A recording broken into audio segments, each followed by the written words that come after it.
Quando o apóstolo Paulo escreve uma carta, especialmente a carta de Colossenses, Paulo vai fazer algumas recomendações muito fortes sobre como aqueles irmãos deveriam andar de forma digna do evangelho que eles haviam professado. Andar ou viver de modo digno do evangelho. Abra sua Bíblia lá em Colossenses capítulo 1. Colossenses 1, verso 9, diz assim: por esta razão também nós, desde o dia em que ouvimos, não cessamos de orar por vós e de pedir que transbordeis de pleno conhecimento da sua vontade, em toda a sabedoria e entendimento espiritual. Leia comigo. A fim de viverdes de modo digno do Senhor, para o seu inteiro agrado, frutificando em toda boa obra e crescendo no pleno conhecimento de Deus, sendo fortalecidos com todo o poder, segundo a força da sua glória, em toda perseverança e longanimidade, com alegria, dando graças ao Pai, que vos fez idôneos à parte que vos cabe da herança dos santos na luz. Senhor, fala conosco, ó Deus, através desse texto bíblico. Espírito Santo, esclarece-nos, aplica no nosso coração a vontade do Pai. Em nome de Jesus, amém. Vamos lá, Colossos, uma cidade que ficava onde hoje está lá a Turquia. Lá havia uma igreja fundada no 1º século, nos tempos do ministério do apóstolo Paulo, provavelmente através de um irmão chamado Epáfras. A Bíblia não fala exatamente que Epáfras é o fundador, mas pela atividade de Epáfras a gente conclui que ele exercia essa função de pastoreio sobre aquela igreja. Quando o apóstolo Paulo estava preso, segundo os estudiosos, muito provavelmente em Roma nessa época, Epáfras, esse pastor, esse homem que exercia liderança ali naquela igreja, procura o apóstolo Paulo para falar com ele. E aí, Epáfras conta algumas coisas que estavam acontecendo na igreja de Colossos. E nesse tempo, Timóteo estava com Paulo. Então, Paulo e Timóteo escrevem a carta de Colossenses, e quem deveria entregar era o Epáfras, levar essa carta lá para os Colossenses. Esses irmãos lá da cidade de Colossos estavam vivendo uma situação muito difícil, de modo que as notícias não eram muito boas. As dificuldades internas desta igreja eram as mais diversas. Durante a leitura de Colossos, a gente pode perceber algumas coisas. O primeiro problema que Colossos enfrentava era o cerimonialismo. É a ênfase no cerimonial, né? Ou seja, alguns daquela igreja queriam manter regras estritas sobre o tipo de comida, de bebida permissível, festa religiosa, que podia, que não podia, circuncisão, ou seja, voltar à prática cerimonial do Antigo Testamento. Ou seja, eram pessoas que davam tanta ênfase na cerimônia, ou seja, se não fizer exatamente desse jeito, vocês não estão no Evangelho. E Paulo, com certeza, tinha grande dificuldade com isso, porque Paulo era aquele apóstolo que foi enviado com uma paixão especial para os gentios, para aqueles que não eram judeus. Então Paulo não tinha muito essa preocupação em que eles guardassem todas as cerimônias do Antigo Testamento. E lá na igreja de Colossos tinha gente que queria voltar a fazer tudo aquilo, ou que pelo menos dava tanta importância para isso, e se esquecia do jeito que deveriam viver. Primeira coisa. Segunda, um tipo de ascese, um tipo de elevação espiritual que eles acreditavam pelo fato que isso acontecia se não tocasse em coisas, em determinadas coisas. Ou seja, não manuseie isso, não prove aquilo, não toque naquilo, isso é maldito, isso aqui vai te trazer maldição, isso aqui é perigoso para você, isso aqui é condenado. Ou seja, um outro tipo de restrição, que também tem a ver com ritualismo, mas que isso pode estar profundamente desconectado da vida que as pessoas têm no seu dia a dia. Outra coisa que acontecia na igreja de Colossos, adoração a anjo. Adoração a anjo. os crentes lá de Colossos consideravam os anjos uma espécie de emanação de Deus. Seres divinais, divinos. Seres que poderiam ter a reverência e a adoração tanto quanto a Deus. Daqui a pouco vocês vão entender um pouquinho mais, irmãos, a respeito disso. Eu vou explicar um pouquinho mais a respeito de por que essa adoração a anjos. Porque na cabeça daquelas pessoas, os anjos, os Aion, eram, digamos assim, pequenos deuses que estavam a circular entre nós.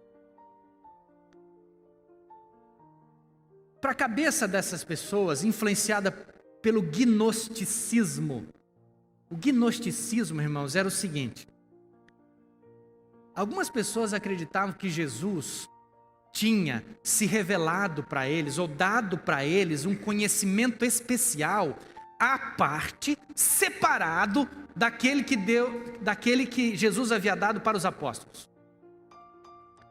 Eles não chegavam a desconsiderar que Jesus tinha estado com os apóstolos, mas eles achavam que tinha um conhecimento especial. E era, de certa forma, um círculo muito fechado. Dentro do gnosticismo tinha essa adoração, essa veneração a anjos. Portanto, para o gnóstico, o cristianismo puro, simples, que Paulo havia ensinado, ou que Epáfras havia ensinado para aquela igreja, não era suficiente para alguém agradar a Deus. Tinha alguma coisa especial que eles pensavam que Jesus havia dado para eles. Esse conhecimento secreto levava eles a afirmar algumas coisas. Como é que os gnósticos enxergavam as pessoas? Boa parte dos homens e das mulheres, para eles, eram ílicos. Eu estou complicando, mas você vai entender. Fica tranquilo aí. Fica tranquilo. O ílico é o materialista. Ou seja, a pessoa que não tem Deus, não tem nada fora da matéria, não tem céu. É aqui mesmo, acabou. Aí tinha o psíquico. O psíquico era alguém que tinha uma fé. Abraão, para eles, era um psíquico. Jesus era o maior dos psíquicos. Veja bem, Jesus não é o Redentor, não é o Filho de Deus, não é o Deus encarnado, é um psíquico, é alguém que tem um conhecimento especial, que pulou um pouco mais, tem um degrau um pouquinho maior, né? Nessa escalada, rumo a se encontrar com, digamos assim, o divino, que para eles, necessariamente, não é o Deus revelado na Escritura. E por último, tem os pneumáticos, ou os espirituais. Quem são eles? Os gnósticos. E aí, irmãos, enquanto a igreja está lá se debatendo com essas coisas, olha, uns são materialistas, uns são cerimonialistas, uns estão querendo adorar anjo, alguns estão depreciando Jesus, alguns falam que tem conhecimento secreto, alguns começam a olhar para os outros e dizem assim, estou imaginando a hipótese, você é muito materialista ainda, você precisa chegar até ser um psíquico, depois de você terminar um psíquico, você vai ter um pneumático, né? Um espiritual. E Epáfras está contando isso para o apóstolo Paulo. Eu fico imaginando o diálogo dos dois. Paulo, rapaz, não sei o que fazer. E se ele tem um coração pastoral quanto o meu, a angústia deve ser grande. Eu enxergo Epáfras chegando para o apóstolo e falo assim, eu não sei mais o que fazer com a igreja de Colossos, Paulo, porque tudo que a gente ensinou estão fazendo tudo o contrário, está uma bagunça, não sei, acredita que cada um quer levar para um canto. E Jesus passou longe, e tem mais, eles não estão preocupados com a vida prática, com o testemunho da vida deles. O negócio é se firmar em alguma coisa, ser radical numa coisa e se esquecer de andar no evangelho. E aí, irmãos, Paulo está escrevendo essa carta junto com Timóteo para o Epáfras levar. E aí, a partir desse contexto que você tem que ler o verso 9 em diante, Paulo dizendo assim, por esta razão, eu não canso de orar para vocês, por vocês, para que vocês se encham, transbordem de todo conhecimento. Aqui, irmãos, rapidinho, 5 coisinhas eu vou dizer para você de forma bem rápida. Eu vou emprestar essa divisão aqui do pastor Russell Shedd. No verso 9, o apóstolo Paulo fala: vocês precisam tratar a cabeça de vocês. A cabeça. O que vocês estão pensando está estranho. No verso 9 diz assim: vocês precisam, eu oro, para que vocês transbordem de conhecimento da vontade de Deus, sabedoria e entendimento espiritual. Agora veja bem, quem eu disse agora há pouco que afirmava ter um conhecimento especial? Os gnósticos. Aí Paulo fala assim: eu oro para que vocês tenham conhecimento da vontade de quem, irmãos? De Jesus Cristo, ou de Deus, se você quiser falar, sem problema algum. É com isso que vocês têm que se preocupar. É com isso que vocês têm que se transbordar. A cabeça precisa saber da vontade de Deus, a cabeça precisa ter sabedoria, e a cabeça também precisa ter entendimento espiritual. Mas veja bem, deixa eu fazer uma diferenciação aqui para você. Que palavra que o apóstolo Paulo utiliza para falar sobre conhecimento aqui? Não é um conhecimento somente cognitivo, teológico. Não é só doutrina que a gente afirma, põe na cabeça e não vive. Conhecimento para o apóstolo Paulo aqui tem a ver com relacionamento também. Vocês se lembram quando Jesus orou, lá no capítulo 17? Jesus diz assim: e a vida eterna é esta, 2 pontos. E a vida eterna é esta, 2 pontos. Que conheçam a ti, é Jesus falando com Deus. Que conheçam a ti, o único Deus verdadeiro. E a quem tu enviaste, Jesus Cristo. Então, conhecimento para Jesus de verdade é conhecer a Deus. E isso é vida eterna. É diferente, irmãos, do que você se agarrar a um cerimonialismo, de você se agarrar a algum conhecimento especial de qualquer coisa, de você se agarrar a algum tipo de ascese ou de prática espiritual vazia. Paulo está deixando muito claro que aqueles irmãos precisavam se agarrar em Deus. É em Deus que eles precisavam conhecer. Segunda coisa, tratar a cabeça. Primeira, tratar a cabeça. Segunda, os pés. Verso 10. A fim de viverdes de modo digno. É uma figura utilizada aqui pelo pastor Shedd, que eu achei muito interessante. Viver de modo digno para o seu inteiro agrado. Viver de modo para agradar a Deus. Pergunta simples que todo bom cristão, no começo de sua caminhada, pergunta: o que é que Deus quer de mim? O que é que Deus quer de você? Por que eu estou frisando isso, irmão? Porque é na vida diária do nosso caminhar com Deus, onde nós pusermos os nossos pés, andando de forma digna do Senhor, é que vai fazer a diferença nessa nossa sociedade. Nós temos que viver uma vida digna do Senhor. Ou seja, uma vez que nós estamos em Cristo, a gente tem que viver como se tal. Como tal. Ou seja, nós devemos ser uma igreja que, professando a fé em Jesus Cristo, deveríamos ser pessoas que a sociedade incrédula poderia olhar e dizer assim: eu gosto de fazer negócio com um cristão, porque eu sei que ele honra.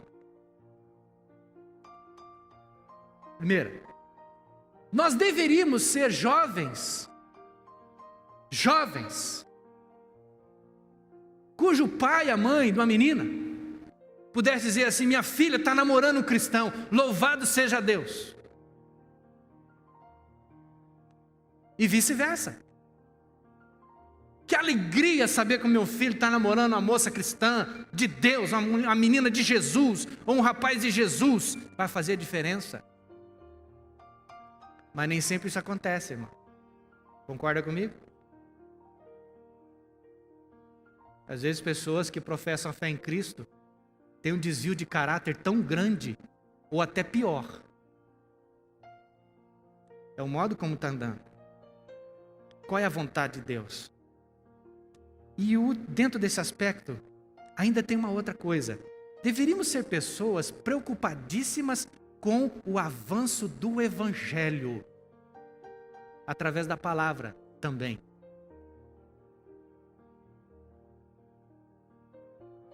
A gente, irmãos, abraça muitas bandeiras na nossa vida. Muitas coisas a gente defende e se defende.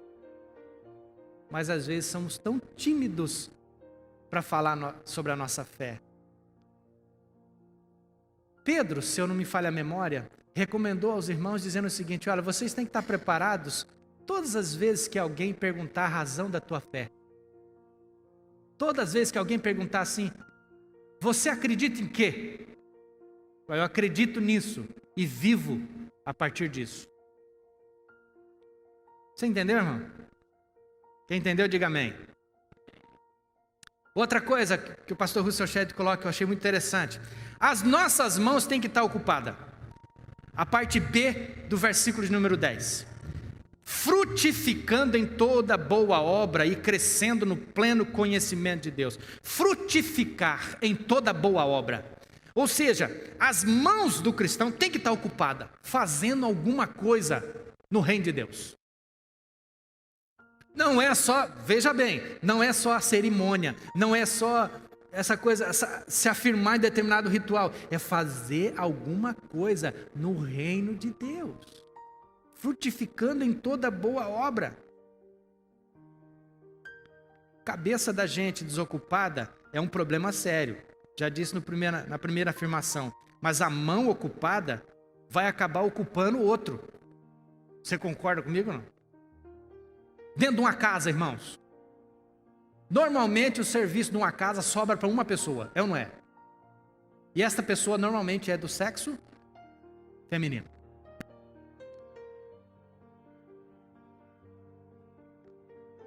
Só como exemplo, hein?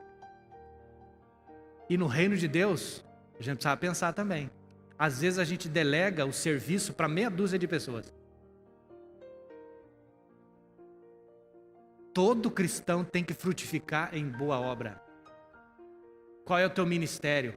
Para que Deus te chamou? O que é que você vai fazer com a tua fé, com o dom que Deus te deu? É por aí. Vamos para frente. Outra coisa, a gente tem que estar com as costas fortalecidas, sendo empurrado para frente. É isso que eu quero dizer. Verso número 11. Sendo fortalecidos com todo o poder, segundo a força da sua glória. Ou seja, a motivação para a gente viver é a glória de Deus. Deus quer ser glorificado através da nossa vida, irmãos. Todo milagre que Jesus fazia redundava em louvor a Deus. Já parou para pensar nisso?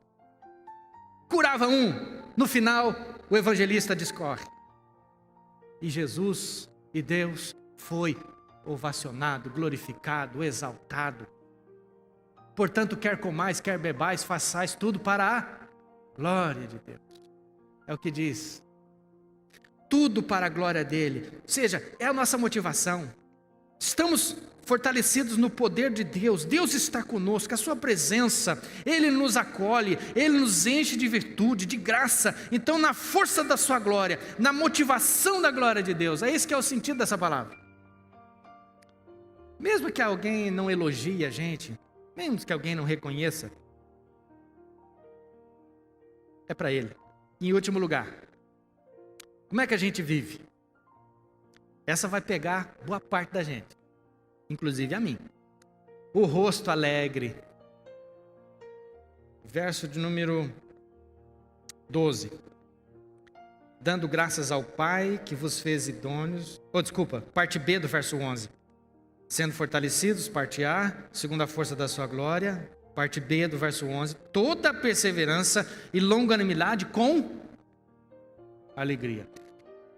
É suportar o mundo que eles estavam vivendo com alegria. Irmãos, nós estamos ficando num momento assim que a gente tem andado muito triste, você concorda comigo? Está muito chato, tem hora. Eu não estou falando de uma alegria vazia, não estou falando que a gente tem que você tem que pegar, né, e fazer uma cirurgia plástica para, né, sempre mostrar os dentes. Ninguém está falando para você virar o Coringa, né? Não é isso que eu estou querendo dizer, que é o vilão lá do Batman.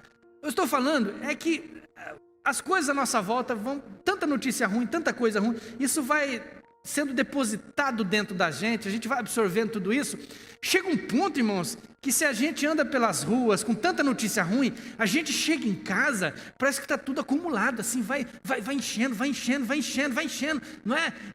E assim, até o cachorro, quando vai receber a gente, se ele receber de uma forma meio estranha, você já estoura com ele. Não é?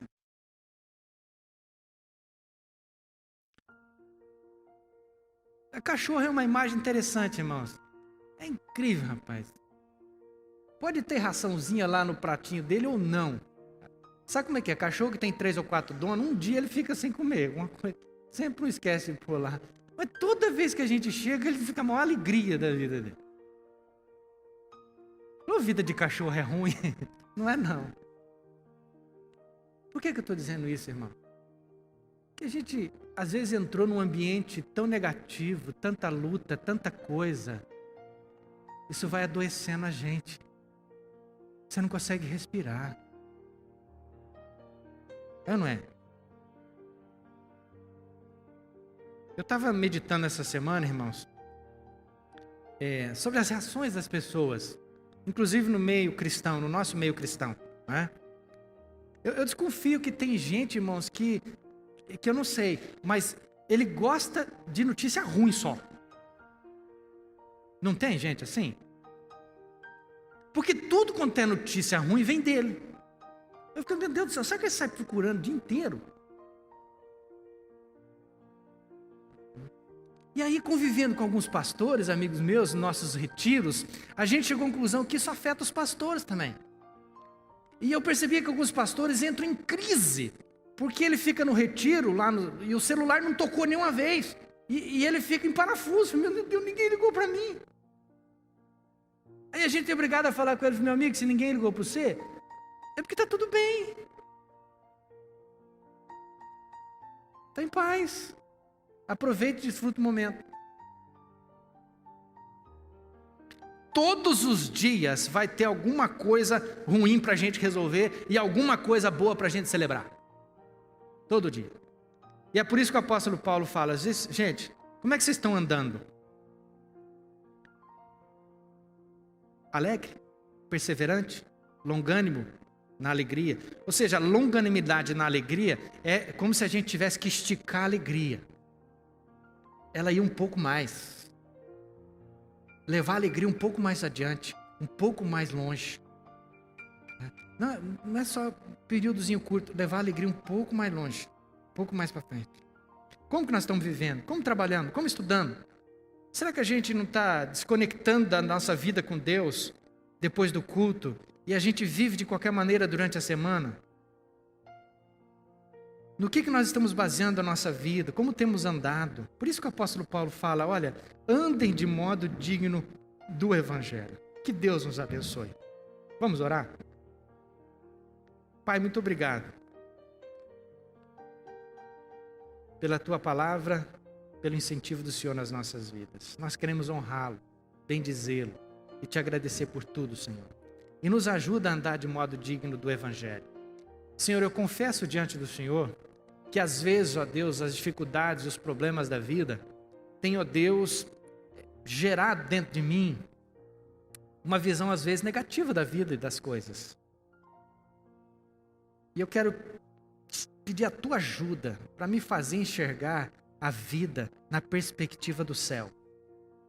Buscar enxergar as pessoas, as circunstâncias, a partir da lente divina a partir da tua palavra. Nesse mundo conturbado, caótico, difícil, eu quero continuar, Senhor. Continuar nessa caminhada cristã e viver de modo digno. Seja o que for que aconteça, me ajude, Senhor, a viver de modo digno do evangelho que me alcançou. Eu te peço isso em nome de Jesus. Amém.